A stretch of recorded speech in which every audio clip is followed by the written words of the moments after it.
नमस्कार मी विजय आणि स्वागत आहे तुम्हा सर्वांचं आणखी एका नवीन कहाणीमध्ये। दिवस होता 3 फेब्रुवारी 2022चा। मुंबई पालघर महामार्गाच्या साईडलाच पोलिसांना एका मुलीचा मृतदेह सापडला होता। प्रथमतः त्या मुलीच्या मृतदेहाला पाहिल्यानंतर पोलिसांना ती 26-27 वर्षाची मुलगी असल्याचं समजलं होतं। त्या मुलीच्या शरीरावरती जागोजागी धारदार शस्त्राने वारसुद्धा केलेले होते। त्या मुलीच्या डोक्यामध्ये वजनदार दगडसुद्धा मारलेला होता, जेणेकरून त्या मुलीची ओळख लपवण्याचा त्या आरोपीचा प्रयत्न असावा। परंतु नक्की तो मृतदेह कोणत्या मुलीचा होता, नक्की त्या मुलीची हत्या कोणी केलेली होती, पोलिसांना तो आरोपी सापडला होता की नाही, अशाच खूप साऱ्या प्रश्नांची उत्तरं आजच्या या कहाणीच्या माध्यमातून समजून घेण्याचा प्रयत्न करूया। तर मित्रांनो, पोलिसांना हा मृतदेह सापडल्यानंतर पोलिसांपुढे सर्वात मोठा प्रश्न होता की नक्की तो मृतदेह कोणत्या मुलीचा आहे हे शोधून काढणं। त्यासाठी पोलीस त्या मुलीची कंप्लेंट वगैरे रजिस्टर करतात आणि आसपासच्या कोणत्या पोलीस स्टेशनमध्ये कोणत्या मुलीची मिसिंग कंप्लेंट रजिस्टर झाली आहे का हे पाहण्यास सुरुवात करतात।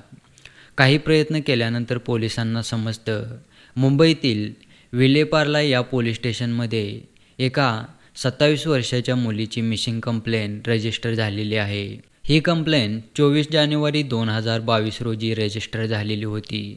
ज्या मुलीची ही मिसिंग कंप्लेंट रजिस्टर होती त्या मुलीचं नाव होतं कॅरोल मिस्किडा। ही कंप्लेंट कॅरोलच्या आईने म्हणजेच कॅथरीनने रजिस्टर केलेली होती। पोलिसांना आता ही माहिती लागल्यानंतर पोलीस त्या विलेपार्ले पोलीस स्टेशनमध्ये विचारपूस करण्यास सुरुवात करतात। ज्यांनी ही कंप्लेंट रजिस्टर केलेली होती म्हणजेच कॅरोलच्या आईला हा मृतदेह ओळखण्यासाठी बोलावलं जातं। कॅरोलची आई जेव्हा हा मृतदेह पाहते तेव्हा तिला हा मृतदेह ओळखणं सोपं नव्हतं, कारण त्या मृतदेहाचा चेहरा पूर्णपणे दगडाने फोडलेला होता। परंतु त्या मृतदेहाच्या शरीरावरती तिच्या कमरेवरती एक फुलपाखराचा टॅटू होता आणि तो टॅटू पाहिल्यानंतर कॅरोलची आई कॅथरीन ओळखते की हा मृतदेह कॅरोलचाच आहे। पोलिसांना तो मृतदेह कोणाचा आहे हे तर समजलं होतं, परंतु आता पोलिसांना हे माहिती करून घ्यायचं होतं नक्की तिची हत्या कोणी केलेली होती, नक्की तिच्यासोबत काय काय घटना घडलेल्या होत्या। त्यासाठी पोलीस पहिल्यांदा सुरुवात करतात कॅरोलच्या आईपासून म्हणजेच कॅथरीनपासून। पोलीस कॅथरीनला विचारतात तुम्हाला कोणावरती संशय वगैरे आहे का? तर कॅथरीनकडून उत्तर होतं माझा एका व्यक्तीवरती संशय आहे आणि तो व्यक्ती आहे जिको। पोलिसांना हे जिको नाव ऐकायला मिळाल्यानंतर पोलिसांचा आता सर्व संशय या जिकोवरती गेलेला होता। परंतु नक्की हा जिको कोणता प्राणी आहे, नक्की हा जिको काय चीज आहे ते आपण प्रथमतः पाहूया। ॲक्च्युली कॅथरीन 27 वर्षाची असून ती एका कॉल सेंटरमध्ये काम करायची। कॅरोलला वडील नसल्यामुळे घरची जी जिम्मेदारी होती ती तिच्यावरती आणि तिच्या भावावरती होती, त्यामुळे घरी आर्थिक मदत करण्यासाठी कॉल सेंटरमध्ये काम करायची। जवळपास 4 वर्षापूर्वी कॅरोल आणि या जिकोची मैत्री एका फॅमिली फंक्शनमध्ये झालेली होती। त्या फॅमिली फंक्शनमध्ये दोघांची भेट झाल्यानंतर दोघे पहिल्यांदा मित्र बनतात, त्याच्यानंतर दोघे एकमेकांच्या प्रेमामध्ये पडतात। प्रेमात पडल्यानंतर दोघे रिलेशनशिपमध्ये सुद्धा येतात। दोघांचं प्रेमप्रवाह तिथून सुरू होतो। दोघे एकमेकांसोबत लग्न करण्याचा निर्णयसुद्धा घेतात।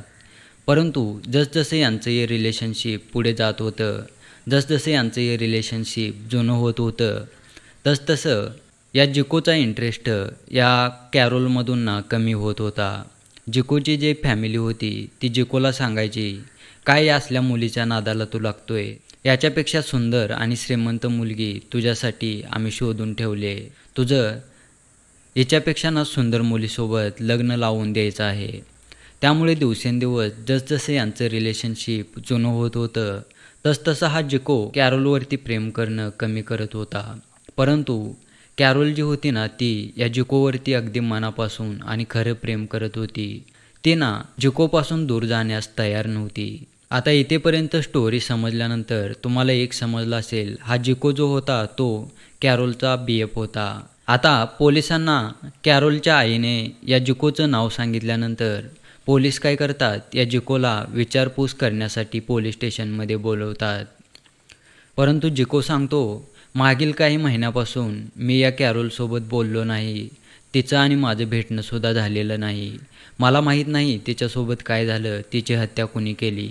पोलिसांकडे कोणते पुरावे नसल्यामुळे पोलीस त्याला सोडून देतात आणि पोलीस आता कॅरोलचा खरा आरोपी कोण आहे त्याला शोधण्यास सुरुवात करतात.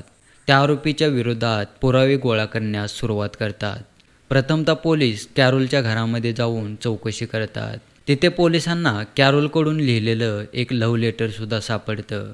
आता प्रथमतः आपण हे लव्ह लेटर कॅरोलने त्या जिकोला काय लिहिलेलं होतं ते पाहूया. माय डियर जिको, मैं तुमसे प्यार करती हूँ और मैं जानती हूँ कि तुम भी मुझसे उतना ही प्यार करते हो, लेकिन आज मैं यह लेटर हमारे बीच आए दूरी के लिए लिख रही हूँ. मैं अपने इस रिश्ते के लिए हम दोनों के पेरेंट्स से लड़ना चाहती हूँ, लेकिन तुमसे नहीं. जब तक हम पैसे बचाकर जिंदगी में आगे न बढ़ जाएं, मैं तुमसे लड़ना चाहती हूँ क्योंकि मैं तुमसे प्यार करती हूँ. मुझे इस पर गर्व है. मैं इसके लिए जरा भी शर्मिंदा नहीं हूँ. तुम देख सकते हो या नहीं, लेकिन ब्रेकअप के बारे में सोचते ही मुझे परेशानी होने लगती है और मैं अपने आप को चोट नहीं पहुंचाना चाहती. मुझे सिर्फ तुम्हारे साथ रहना है. मुझे फेक ब्रेकअप नहीं करना. पहले हम सेटल होंगे, फिर वो करेंगे जो हमने सोचा था. और मेरा विश्वास करो, ये बात किसी को पता नहीं चलेगी. ये बात बस हम दोनों के बीच ही रहेगी, लेकिन ये तभी होगा जब तुम हमारे बीच सब ठीक करोगे. मैं तुम्हें कभी जज नहीं करूंगी और ना ही तुम पर उंगली उठाऊंगी. इस टॉपिक पर कभी झगड़ा भी नहीं करूंगी. तुम्हें अपनी माँ पर गुस्सा होने की कोई जरूरत नहीं है अगर वो कुछ कहती है.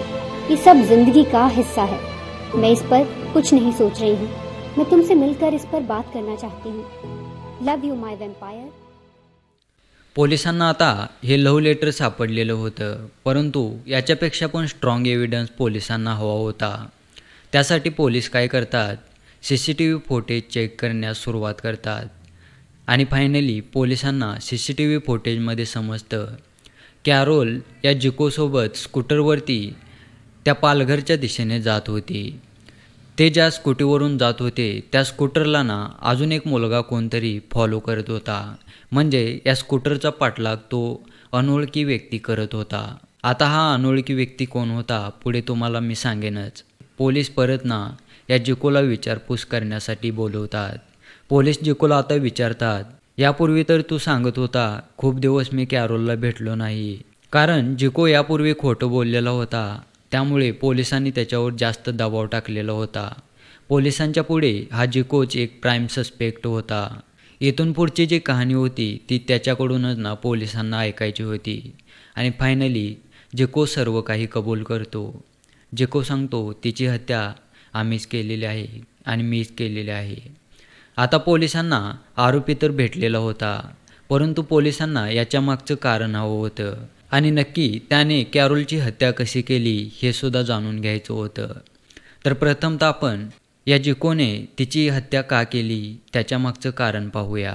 जसं मी तुम्हाला सांगितलं, कॅरोल आणि या जिकोचं रिलेशनशिप जसजसं जुनं होत चाललेलं होतं तसतसं या जिकोचं या कॅरोलमधनं इंटरेस्ट कमी होत चाललेलं होता.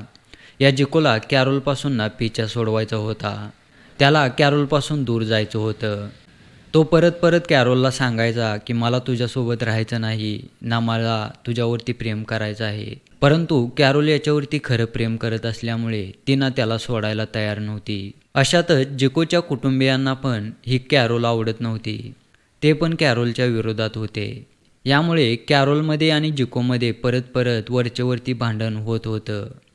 अशातच हा जिको एका दुसऱ्याच मुलीच्या प्रेमामध्ये पडतो. प्रेमामध्ये पडल्यानंतर ती मुलगी पण त्याला पटते आणि ती मुलगी आणि हा जिको रिलेशनशिपमध्ये येतात. त्याच्यानंतर काही पण करून या जिकोला या कॅरोलपासून पिछा सोडवायचा होता. त्याला या कॅरोलपासून दूर जायचं होतं. त्यामुळे हा जिको प्लॅन करतो. तो कॅरोलला प्रथमतः सांगतो, मला तुला एक सरप्राईज द्यायचा आहे. कॅरोल पण खूप खुश होते.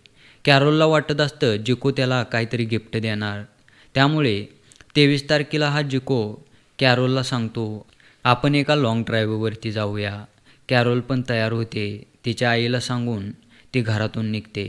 परंतु तिने तिच्या आईला हॉस्पिटलमध्ये जाते असं सांगितलं होतं. कॅरोल आणि जिको पालघरच्या दिशेने जायला सुरुवात करतात. त्यांचा जो पाठलाग करणारा मुलगा होता तो मुलगा होता या जिकोचा मित्र. म्हणजे या जिकोने त्याच्या अजून एका मित्राला या प्लॅनिंगमध्ये समाविष्ट केलेलं होतं. जिको या कॅरोलला पालघरकडे घेऊन जातो आणि एक म्हणजे विरांस असं जागा असते तिथे नेऊन तो तिची हत्या करतो. पहिल्यांदा तो कॅरोलच्या शरीरावरती चाकूने वार करतो, परंतु तिचा जीव जात नव्हता. त्यामुळे तो साईडला एक मोठा दगड असतो तो दगड उचलतो आणि कॅरोलच्या डोक्यामध्ये मारतो. ज्या कॅरोलला वाटलं होतं हा जिको मला काहीतरी गिफ्ट देईल, मला काहीतरी सरप्राईज देईल, त्या कॅरोलचा जीव ना या जिकोने तिथे घेतलेला होता. अशा रिलेशनशिपचा काय फायदा जिथे तुमच्या प्रेमाची कदर नाही आहे. तर असं कोणावरती प्रेम करू नका. जिथे प्रेम देण्याची गरज आहे तिथेच प्रेम द्या. जो व्यक्ती डिझर्व करतो प्रेम घेण्याचं त्यालाच प्रेम द्या. तर हा मित्रांनो, अशा पद्धतीने कॅरोल मिस्किटा ही केस इथे समाप्त होते. भेटूया आपण पुढच्या एका नवीन व्हिडिओमध्ये. तोपर्यंत स्वस्त राहा, मस्त राहा, मजेत राहा आणि जर चॅनलवरती नवीन असाल तर चॅनलला सबस्क्राईबसुद्धा करा.